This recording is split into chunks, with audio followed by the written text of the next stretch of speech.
Kā es vadītu valsti, Latviju, tad šādu jautājumu man uzdeva viens no komentatoriem. Ķipa, ja tu tāds gudrais, tad nāc vadībā un valdībā un visu vadi kā vajag. Es vienkārši pāris vārdos aprakstīšu savu redzējumu, kā es vadītu Latvijas Republiku. Tad pirmais, es to darītu līdzīgi kā uzņēmums. Es minimizētu visus izdevumus, izņemot tos, kas nes kaut kādu pienesumu valstī. Respektīvi, tātad man nebūtu šīs te milzīgās algas kaut kādās mistiskās, pieņemsim, slimnīcu valde, kur galvenais valdes priekšsēdētājs tur saņem 18,800. Un tas ir tas pats čalis, kurš pirms tam neko īpaši nedarīja. Kā tad viņš kļuva tik vērtīgs, ka viņam sāka tāda alga maksāt. Tad visas šīs te pasakainās algas, visus šos te barokļus es nosēdinātu uz parastām algām. Es noskaidrotu, ko tad īsti viņš dara, kāds ir tas pienesums, un es teiktu, ka kaut kādi vairāk par kaut kādu 3,000 neviens no viņiem nesaņemt. Ja viņi uzskata, ka viņi var iet kaut kur privātajā sektorā strādāt un pelnīt daudz vairāk, lūdzu, es tad viņa vietā ieliktu to medmāsiņu vai to ātrās palīdzības šoferi, viņš tak tenī krēslā sēdēt varētu tikpat veiksmīgi. Un ātrās palīdzības šoferis būs priecīgs, ja viņam maksāšu 3,000 par sēdēšanu kaut kādā valdē. Un teikt, jā, vienisbalstis.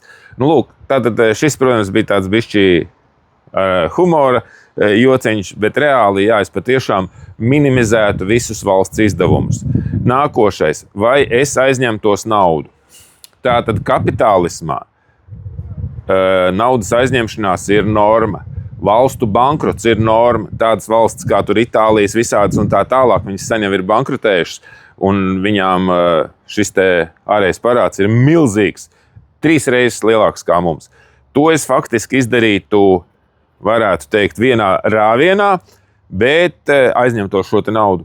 Bet pie nosacījuma, ja mums būtu prātīgi, kur viņu ieguldīt.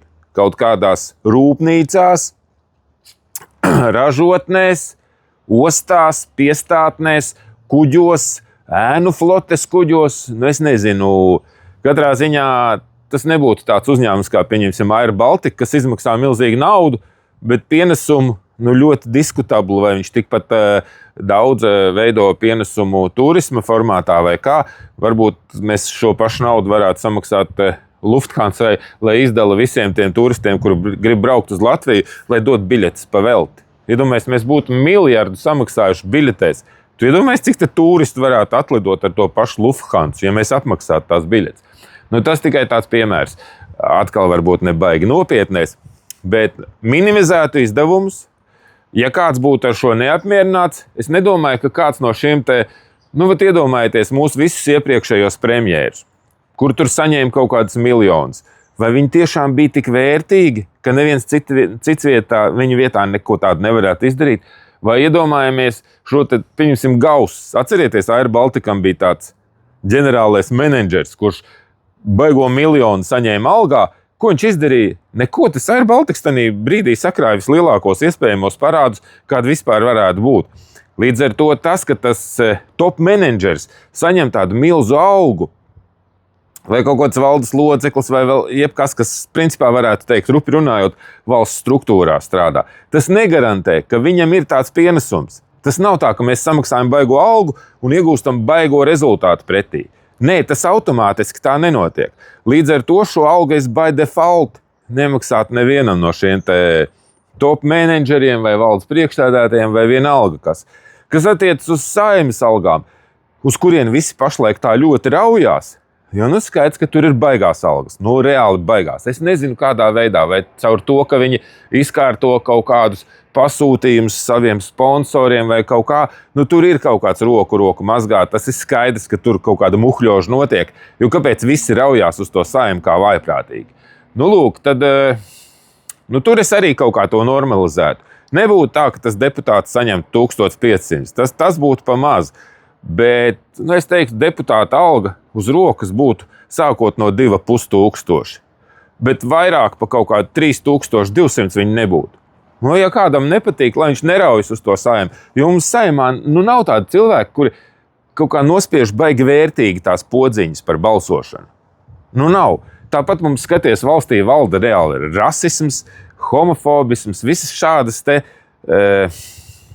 ismi, kas piederētos kaut kādai Krievijai, saproti? Puķinam tas piederētos. Tie paši, tādi paši cilvēki no komunistu laikiem, tie paši čekisti, varētu teikt, lielā daļā pie mums ir veidojuši šo te valsti. Es laistu vairāk pie teikšanas jauniešus, jaunos. Ne obligāti jauniešus, bet jaunos, kuri domā progresīvi, kuriem, pieņemsim, uzvilkt varavīksnes karogu. Viņiem tas nav nekas, lai cilvēki izklaidējās un kaut kā tālāk. Un tie, kas saka kaut ko rasistisku, tas reāli sēdināt cietumos, tā kā tas bokseris Zutis, kāds teksts viņš bīda. Un visi šie te pārējie, es nezinu, sabīdītu vienu cietumu vietu, un ja jūs uzskatāt, ka cilvēki, kas ir simtiem gadu bijuši verga lomā un apspiesti, ka viņi nepārdzīvo par to ādas krāsu, protams, ka ja kāds par to šādi te izsakās, tad tas ir ļoti nosodāmi. Tāds vispārējos vilcienos. Tātad būtu vairāk dažādas ražotnes. Es nevaru kaut kādas valstis minēt, uz kādu modeli mēs varētu tiekties, jo tas varētu izrādīties kaut kā, pie mums jebkādu pantu varētu atrast un tā tālāk drošības struktūras. Bet katrā ziņā tas būtu tā, ka salīdzinoši, labi, es pateikšu. Vai neteikšu? Neteikšu. Tad salīdzinoši mums būtu varena attīstīta ražošana, nebūtu visādi šādi milzīgi apmaksātie piesūcekņi. Ja mēs kaut kur aizņemtos naudu, tad priekš ražošanas, un mēs arī iespējams ražotu dažādas lietas visai pasaulē. Tā kaut kā. Un, jā, tādi būtu mani plāni. Atā.